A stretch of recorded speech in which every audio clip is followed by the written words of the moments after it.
السلام علیکم۔ یہ ہے نارتھ کوریا کا ڈکٹیٹر کم جونگ۔ اس نے نارتھ کوریا میں اپنی ایک الگ ہی دنیا بسا رکھی ہے، ایک ایسی دنیا جسے جیتا بھی یہی ہے اور چلاتا بھی یہی۔ کم جونگ ایک ایسا ڈکٹیٹر ہے جسے دنیا کا کوئی بھی ملک ہلکا نہیں لیتا، پھر چاہے وہ سپر پاور امریکہ ہی کیوں نہ ہو۔ یہاں کی آرمی بھی یہی ہے اور گورنمنٹ بھی یہی۔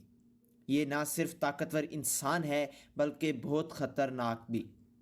ادھر لاز بھی یہی بناتا ہے اور توڑنے والا بھی۔ اس کے بنائے ہوئے لاز کو اگر کسی اور نے توڑنے کی کوشش کی تو اس کو صفحۂ ہستی سے مٹانا کم جونگ کا مقصد بن جاتا ہے، پھر چاہے اس کا کوئی دوست ہو یا اپنا سگا بھائی کیوں نہ ہو۔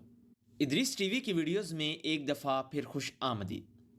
ناظرین، نارتھ کوریا کا پریزیڈنٹ کم جونگ کا بڑا بھائی کم جونگ نیم ہمیشہ سے ہی نارتھ کوریا ریجن کے خلاف آواز اٹھایا کرتا تھا۔ 2003 میں اس کو سزا کے طور پر ملک سے نکال دیا گیا اور وہ چائنا شفٹ ہو کر اپنا گزر بسر کرنے لگا۔ اپنے بھائی کو ملک سے نکالنا کوئی اچھا فیصلہ ثابت نہ ہوا، کیونکہ رپورٹس کے مطابق کم جونگ نیم نارتھ کوریا کے سب سے بڑے دشمن امریکہ کی ایک ایجنسی CIA کا انفارمر بن چکا تھا۔ کم جونگ کو یہ ڈر تھا کہ کہیں CIA اس کو مروا کر اس کے بھائی کو اوپر لے آئے گی اور نارتھ کوریا کی گدی پر بٹھا کر اپنے مرضی کے فیصلے کروائے گی۔ اس کا بھائی اس کے لیے گلے کی ہڈی بن چکا تھا۔ فیب 13 2017 کو کم جونگ نیم کوالالمپور سے مکاؤ جانے کے لیے کوالالمپور ایئرپورٹ داخل ہوا۔ ان لوگوں کو اس بات کا بالکل بھی علم نہ تھا کہ ہتھیاروں کا ایک گروپ ان کا پہلے سے انتظار کر رہا تھا۔ اس کام کو انجام دینے کے لیے اعلیٰ درجے کی پلاننگ کی گئی، جیسا کہ موویز میں کی جاتی ہے۔ ناظرین، ایک کورین آدمی نے خود کو ٹی وی پروڈیوسر ظاہر کر کے دو خواتین کو یہ کہہ کر ہائر کیا کہ وہ ایک کامیڈی شو سٹارٹ کرنے والا ہے۔ ایک خاتون کا تعلق ملیشیا سے اور دوسری خاتون ویتنام سے تھی۔ ان کو یہ بتایا گیا کہ ایک پرینک شو کرنے جا رہے ہیں۔ اس میں ناظرین دوسرے لوگوں کے چہروں پر آئل لگانا ہوتا ہے اور پھر ایک سیکرٹ کیمرہ سے ان کا ریئیکشن ریکارڈ کرنا ہوتا ہے۔ دونوں خواتین کا کانفیڈنس بنانے کے لیے کئی مہینوں تک انہوں نے یہ پرینک شو واقعی میں شوٹ کیا۔ اس پرینک میں بیبی آئل کا استعمال کیا جاتا تھا، لیکن ان دونوں خواتین کو ذرا برابر بھی بھنک نہ پڑی کہ یہ پرینک ان کو لے ڈوبے گا۔ 13 فروری 2017 کو سو کال پروڈیوسر نے دونوں خواتین کو پرینک کرنے کے لیے کوالالمپور ایئرپورٹ پر بلایا۔ نارتھ کوریا کے پریزیڈنٹ کا بھائی جب ایئرپورٹ میں داخل ہوا تو پروڈیوسر نے اشارہ کیا کہ اس شخص کے ساتھ پرینک کرنا ہے، مگر اس بار بیبی آئل نہیں تھا بلکہ ایک جان لیوا نرو ایجنٹ تھا۔ CCTV فوٹیج میں یہ دیکھا جا سکتا ہے کہ دروازے کے اندر جانے کے فوراً بعد ایک خاتون اپنے ہاتھ پر آئل ملتی ہوئی ٹارگٹ کے چہرے پر آئل لگا دیتی ہے۔ کم جونگ نیم جو اس بات سے بالکل بے خبر تھا، اس نے کافی غصے کا اظہار کیا، مگر پلان کے مطابق آئل لگانے والی خاتون ہنستے ہوئے موقع سے فرار ہو گئی۔ کم جونگ نیم واپس گیٹ سے باہر آئے اور آفیسرز کو بتایا تو فوراً آفیسرز نے اس کو ایئرپورٹ پر موجود میڈیکل فیسلٹیز سینٹر بھیج دیا، لیکن 10 منٹ کے اندر اندر آئل نے اپنا کام دکھانا شروع کر دیا اور کم جونگ نیم نے ایئرپورٹ پر ہی دم توڑ دی۔ ناظرین، یہ نرو ایجنٹ VX تھا، جس کا ایک قطرہ بھی چہرے پر لگایا جائے تو یہ سانس کی نالی کے ذریعے لنگز میں چلا جاتا ہے اور فوراً باڈی کے نروس سسٹم کو اٹیک کرتا ہے۔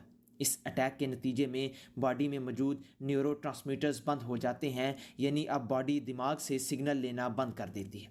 ایکسپرٹس کا کہنا ہے کہ اگر نرو ایجنٹ چہرے یا ناک کے قریب لگایا جائے تو انسان کی زندگی کا کاؤنٹ ڈاؤن سٹارٹ ہو جاتا ہے۔ اس واقعے کے بعد جب ملیشین پولیس حرکت میں آئی اور دونوں خواتین کو اریسٹ کر لیا گیا، ان دونوں کو جب بتایا گیا کہ ان کے پرینک کی وجہ سے نارتھ کوریا کے پریزیڈنٹ کے بھائی کی موت ہو گئی ہے تو انہوں نے اپنے سو کال پروڈیوسر کو کال کی، مگر تب تک بہت دیر ہو چکی تھی۔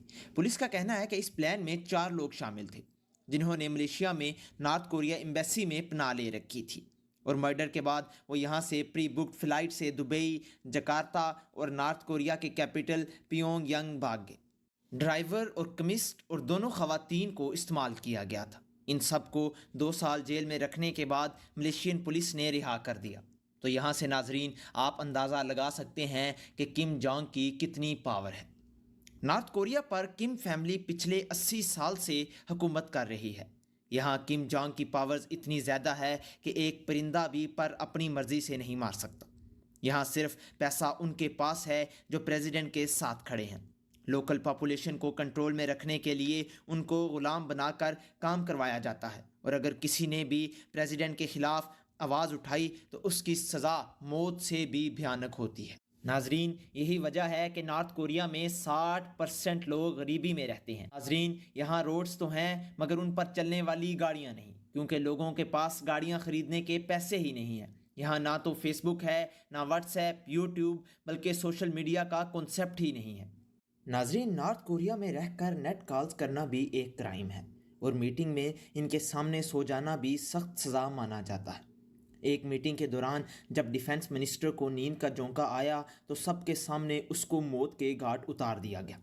ان سب سخت رولز کے علاوہ نارتھ کوریا کے سٹیزن اگر غداری کرتے ہیں تو نہ صرف اس کو بلکہ اس کی پوری فیملی کو صفحہ ہستی سے مٹا دیا جاتا ہے۔ نہ صرف اتنا بلکہ یہاں صرف گورنمنٹ سے اپروو ہیئر کٹس ہی کروا سکتے ہیں۔ یہاں کوئی بھی ریلیجن کی پریکٹس کرنے کی اجازت نہیں۔ یوں سمجھ لیا جائے کہ نارتھ کوریا دنیا کا سب سے بڑا جیل ہے تو یہ غلط نہ ہوگا۔ تو ناظرین، یہ تھے نارتھ کوریا کے بارے میں کچھ انفارمیشن۔ امید کرتا ہوں آپ کو یہ ویڈیو پسند آئی ہوگی۔ انشاءاللہ حاضر ہوں گا ایک نئی ویڈیو کے ساتھ، تب تک اپنے اس میزبان کو دیجیے اجازت۔ اللہ نگہبان۔